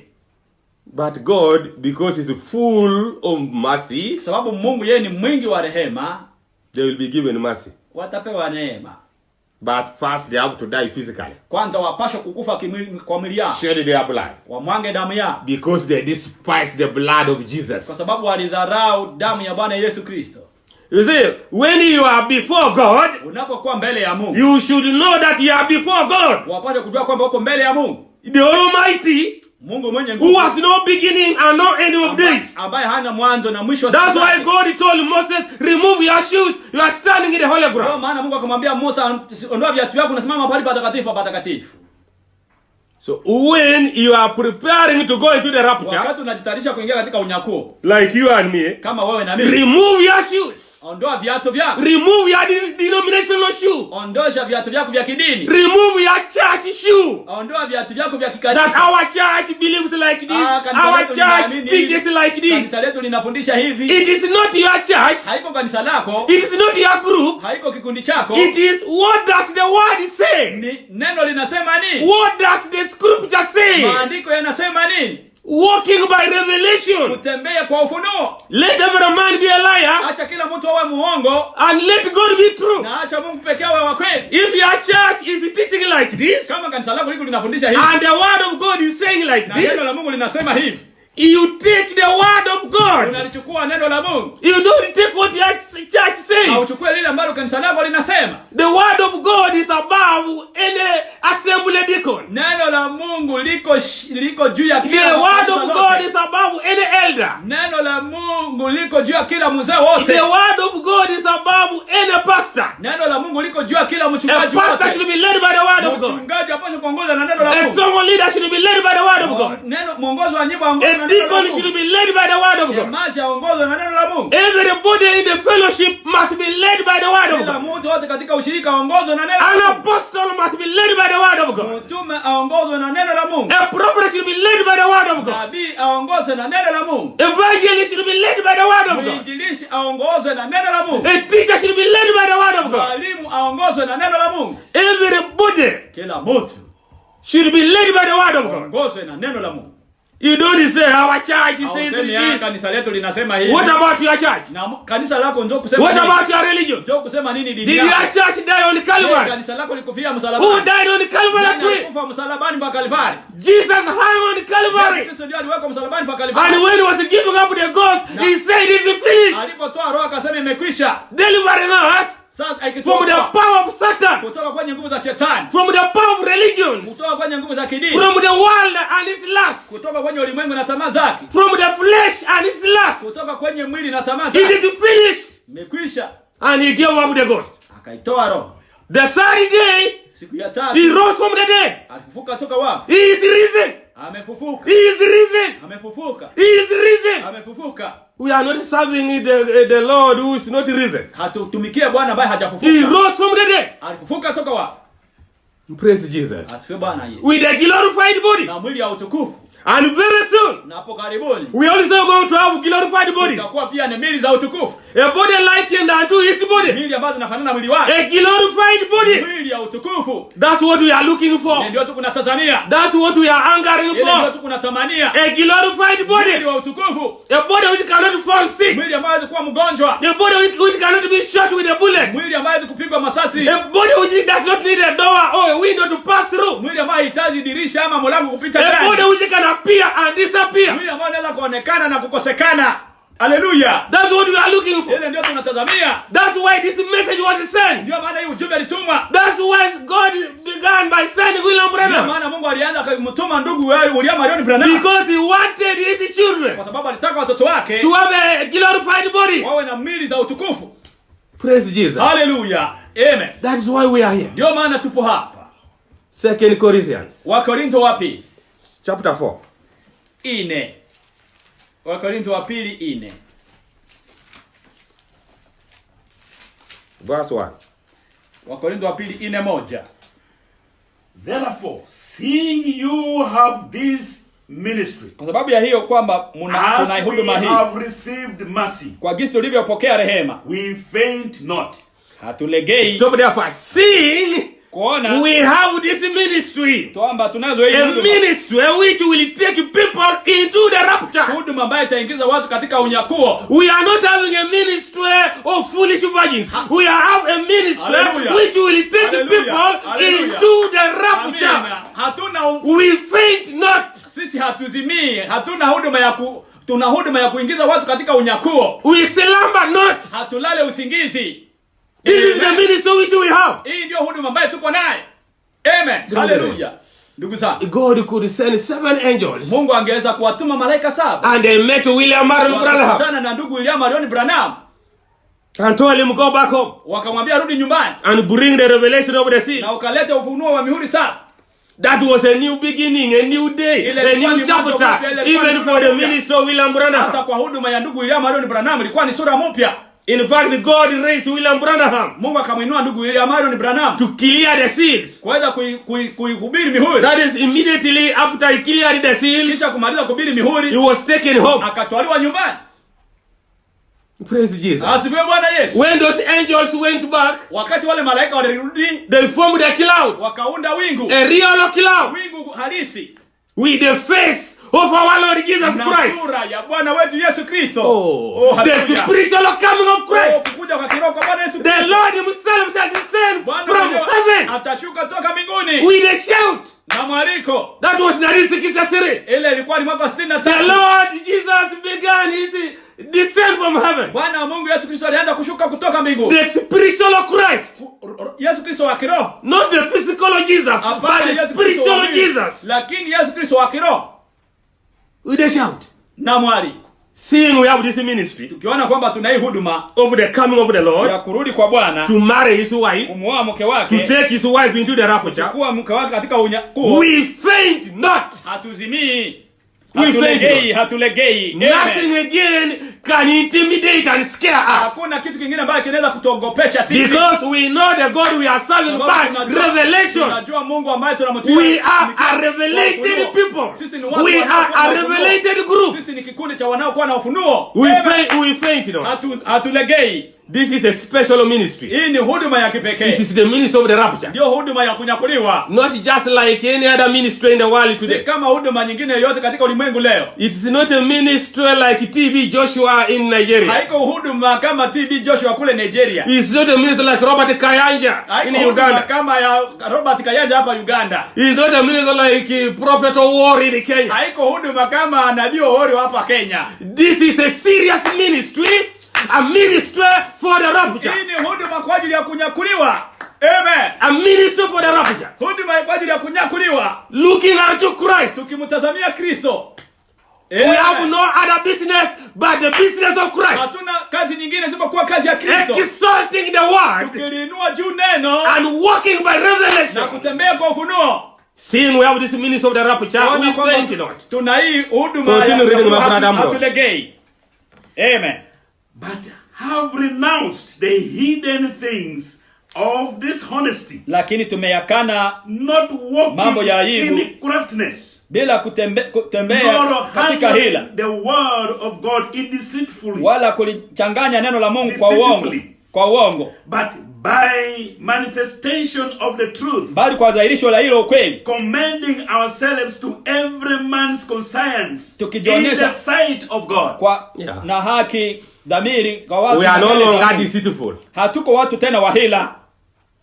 We are no longer deceitful. Hatuna hila ndani mwetu. We don't handle the word of God deceitfully. Hatuchukue neno la Mungu kwa hila. No deceit. Hamuna hila. Meaning that kimaanisha kwamba we teach the revelation of the word of God. Hatulifundishike neno la Mungu na upendo. Inamaanisha kwamba no deceit in our midst. Hakuna uongo ndani mwetu.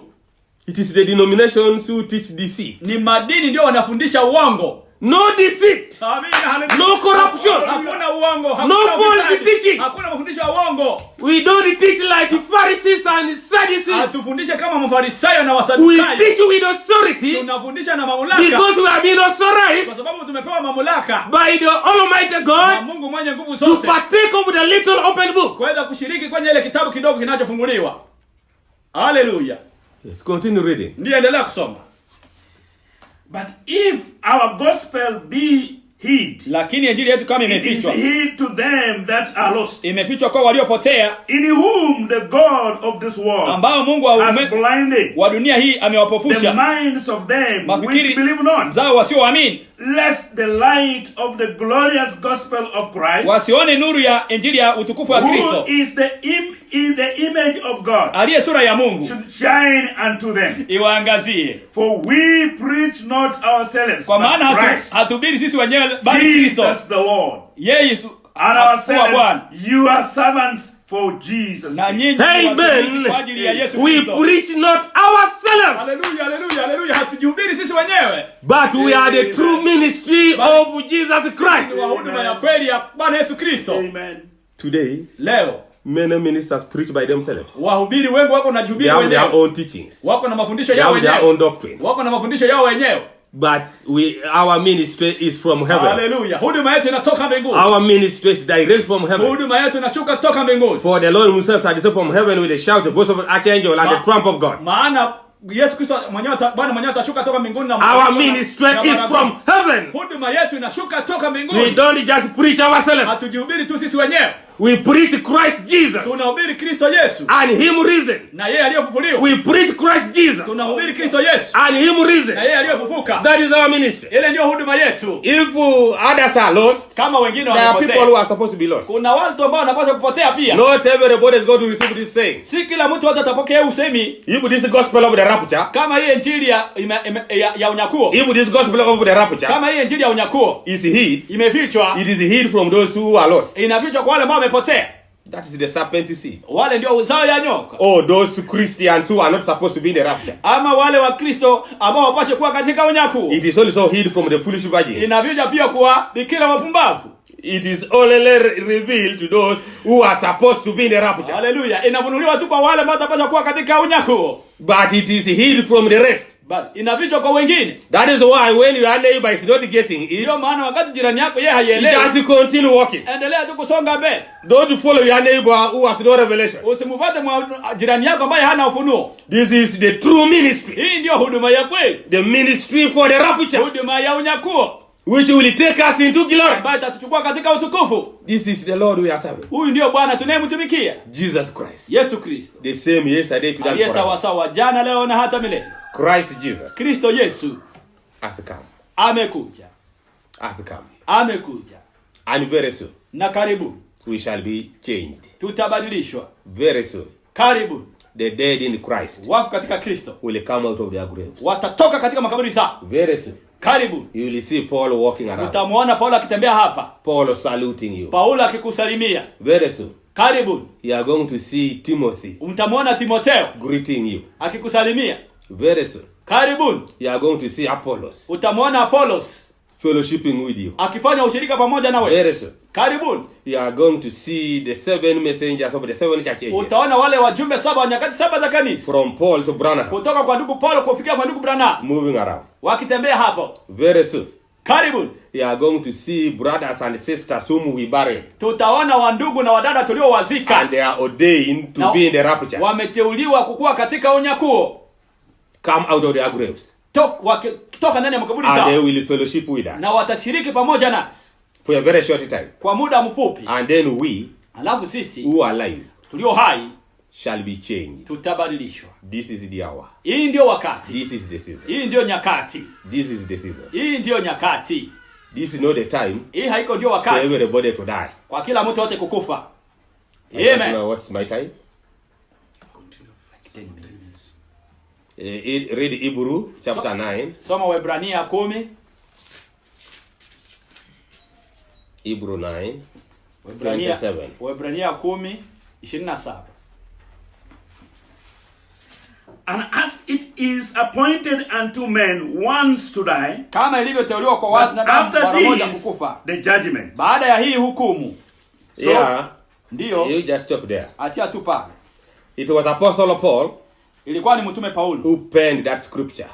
Aliyeandika ile andiko. It's appointed unto all men. Kwamba imechaguliwa kwa kila mtu to die. Akufe. All from Adam. Wote kutoka kwa Adamu. Even up to now. Hata mpaka sasa. Men, women, children are dying. Wanawake, wanaume wote wanakufa. And even in large numbers now. Hata wanakufa kwa idadi kubwa sasa. And they will continue to die in large numbers. Na wataendelea kukufa kwa idadi kubwa. And very soon. Na karibuni. There will be even weapons of mass destruction. Kutakuwa hata na silaha za nuclear. The use of atomic bombs. Matumizi ya masilaha za atomiki. Slaying many and many. Ikiwaua mengi na mengi ya watu. Maybe that's what this corona is for running. Pengine ndio hii ambayo hii corona iko na kuja kimbele. So many people will die. Watu wengi watakufa. And by na wakati itapopita, after we are taken into the rapture, kisha kuchukuliwa katika unyakuo, people will continue to die in the battle of Armageddon. Watu wataendelea kukufa katika zile vita vya Armageddon. Where millions will be slain. Ambapo mamilioni watauawa. Millions will be slain. Mamilioni watauawa in the battle of Armageddon. Katika vita vya Armageddon. That is when pale ndipo the armies of the kings of the east, wajeshi wa mafalme wa mashariki, which is under the command of China, ambao watakuwa chini ya uongozi wa Uchina, commanding countries like Korea, ikiwaagiza mataifa kama za Korea, South and North Korea, they are going to unite. Kusini na kaskazini za Korea zote zitaunganika. The armies of Japan, Vietnam, majeshi za Vietnam, all those are the armies of the East. Za Japan, under the command of China. Watakuwa wakiongozwa na Uchina. With atomic bombs. Na masilaha za atomiki. Will face the 10 horns of Europe. Watakutana na zile pembe 10 za Ulaya. Yeah, that is the European Union. Ile ndio umoja wa Ulaya. Countries like France, Germany. Mainchi kama France na Ujerumani. Yeah, those are the 10 horns. Zile ndizo pembe 10. Yeah, and they will battle around the land of Israel. Watapigana kando kando na nchi ya Israeli. And millions of people will be killed. Na milioni ya watu watauawa. Millions will be killed. Mamilioni za watu watauawa. That is the battle of Armageddon. Ile ndio vita vya Armageddon. Then God will pour his wrath. Alafu Mungu ataimwanga ghadhabu yake. That's what the Bible calls the 7 vials. Ile ndio ambayo Biblia inaita vitasa 7. In the book of Revelation. Katika kitabu cha Ufunuo. The 7 vials. Vitasa 7. Will be poured. Vitamwangwa. Full of the wrath of God. Vikijaa na hasira ya Mungu. That means that is now the application of the 6th seal. Ile sasa ndio matumizi ya muhuri wa 6. The heavens will be shaken. Mbingu zitatikisa. And towns will disappear. Na mamiji zitakosekana. There will be total destruction. Patakuwa na uharibifu mkamilifu. Even some stars from heaven will be crushing the earth. Hata nyota fulani za kutoka mbinguni zitakuwa zinaanguka hapa duniani.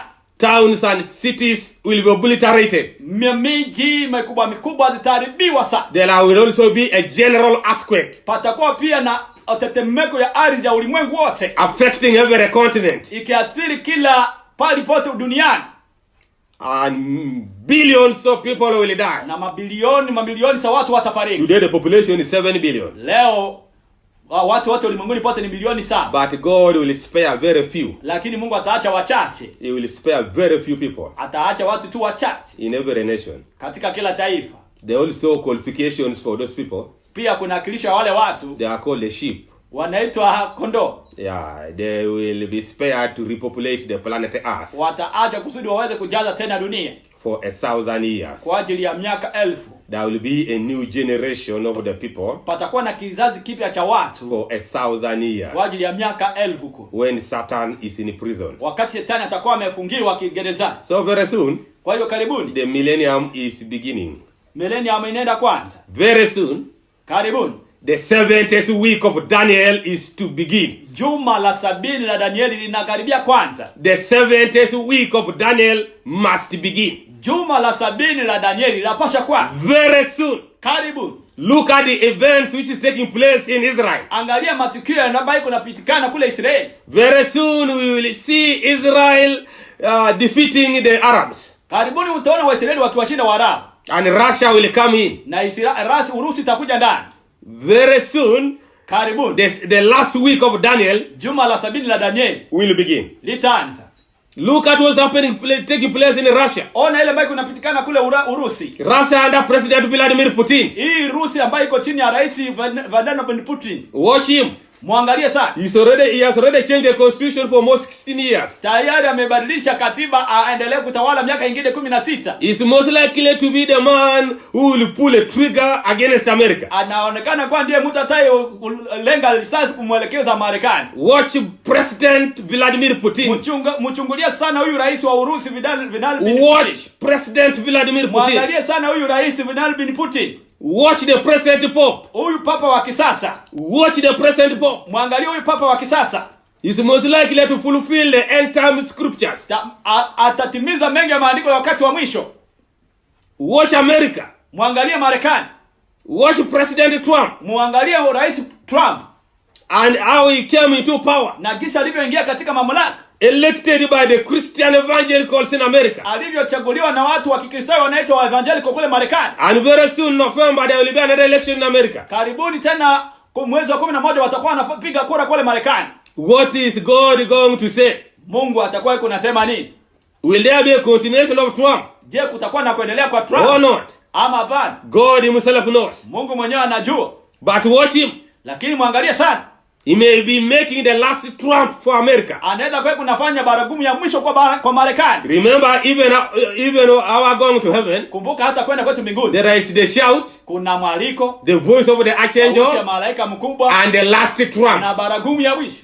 And remember, nakumbuka, the president of America is also called Trump. Rais wa Marekani pia anaitwa baragumu. Watch. Chunga. Watch European Union. Chunga, angalia sana umoja wa Ulaya. Watch European Union. Angalia sana umoja wa Ulaya. Germany and France. Ujerumani na Faransa are the leaders of the European Union. Vile ndio viongozi vya umoja wa Ulaya. Watch them. Wachungulie, waangalie sana. So people are going to die in large numbers. Watu watakufa kwa idadi kubwa. People are going to die in large numbers. Watu watakufa. But there is a smaller group. Lakini kuna kikundi kidogo called ambacho inaitwa the wife of Jesus Christ. Mke wa Bwana Yesu Kristo. A very small group. Kundi kidogo sana. Will not die physically. Hawatakufa kimwili. But they will be changed. Bali watahamishwa. They will be changed. Watabadilishwa. We shall not all die. Sote hatutakufa. But we shall all be changed. Bali sote tutahamishwa. This is now the time. Hii ndio sasa wakati for you and me, kwako wewe na mimi, to shut down some preachers, kuweza kuwafungia wahubiri fulani, who will rise up somewhere, ambao watainua mahali fulani, watainuka mahali fulani na kusema, if you say that you are not going to die, can you raise your hand? Kama unasema hautakufa, inua mkono yako. Today, leo we beg to differ. Tunaomba kuwa tofauti. In this hour, katika hii wakati, in this generation, katika hii kizazi, some few people will not be buried. Watu wachache hawatazikwa, will not die, hawatakufa, because it is written in the word. Sababu limeandikwa katika neno. 1 Corinthians 15, Wakorintho wa kwanza 51 to 57. 15:51 mpaka 57. Some people will not die. Wamoja fulani watu hawatakufa. It is also written pia in 1 Thessalonians chapter 4. Katika Wathesalonike wa kwanza hii, verse 16 to 17. 16-17. Some people will not die. Watu fulani hawatakufa. And you should have the faith. Na upashe kuwa na imani that you should be one of them. Kwamba ukuwe mmoja wao. In fact, you should start claiming that you are one of them. Upashe kwanza kudai kwamba wewe ni mmoja wao. Because the things of God are got by faith. Kwa sababu vitu vya Mungu tunavipata ni kwa imani. That you are one of them. Kwamba wewe uko mmoja wao kwa imani. This is the season. Hii ndio wakati kwa imani. This is the season of the rapture. Hii ndio wakati wa kunyakuliwa. The world is in a Sodom and a Gomorrah generation. Ulimwengu iko katika vizazi vya Sodoma na Gomorrah. Don't think that God is going to allow this generation many years. Usiruhusu kwamba Mungu ataruhusu hiki kizazi tena kudumu miaka mingi. When people are marrying people, wakati wanaume wanaoa wanaume wenzao, don't think that the generation will be given many years. Yaani kwamba hiki kizazi kitapewa miaka mingi. This is the season of the rapture. Hii ndio kizazi cha unyakuo. And brethren, na ndugu zangu, be strong in the Lord. Uwe hodari katika Bwana. Finally be strong in the Lord. Mwishowe hatimaye uwe ni hodari and in the power of his might. Na katika nguvu za uwezo wake. That the hour for the rapture has come. Kwamba wakati wa kunyakuliwa imekuja. And na we are so glad. Tunafurahia sana that I am one of them. Niko mmoja wao. I am so glad. Niko furaha na that you are one of them. Kwamba uko mmoja wao. God's name be blessed. Jina la Bwana Mungu libarikiwe. Let's stop there. Na tukomee pale. One more time. Mara tena. God of Abraham, Isaac and Israel. Mungu wa Isaka na Ibrahimu. You knew the end from the beginning. Unajua mwanzo kuanzia mwisho. You knew that. Ulijua kwamba you are going to make me to share before your people. Utanifanya nishiriki mbele ya watu wako. Even this day. Hata siku ya leo. Before the foundation of the world. Kabla kuweka misingi ya ulimwengu. And you ordain, na uliteua all those who are hearing and they are going to hear, wote ambao wanasikiliza na watasikia this message from the foundation of the world. Ujumbe huu kutangu kuweka msingi wa ulimwengu. May this message find roots. Hii ujumbe na upate mizizi katika roho za watu wako. As this message is preparing us, hii ujumbe kitutayarisha to meet our brethren who went by the way of the grave, kukutana na ndugu zetu waliofuata njia ya kaburi. And very soon they will come out of their graves and fellowship with us. Watatoka ndani ya kaburi zao na washiriki na pamoja nao. Then it will change us. Itatubadilisha. And this is the hours come for us. Hii ndio wakati ambao umekuja. Thank you Lord Jesus Christ. Asante Bwana Yesu Kristo. Thank you for Elijah the prophet. Asante kwa Elia nabii. Which you sent in this end time. Uliyemtuma katika wakati wa mwisho. Thank you. Asante. May you receive all the glory. Pokea utukufu wote. In Jesus Christ's name I pray. Katika jina la Kristo Yesu tumeomba.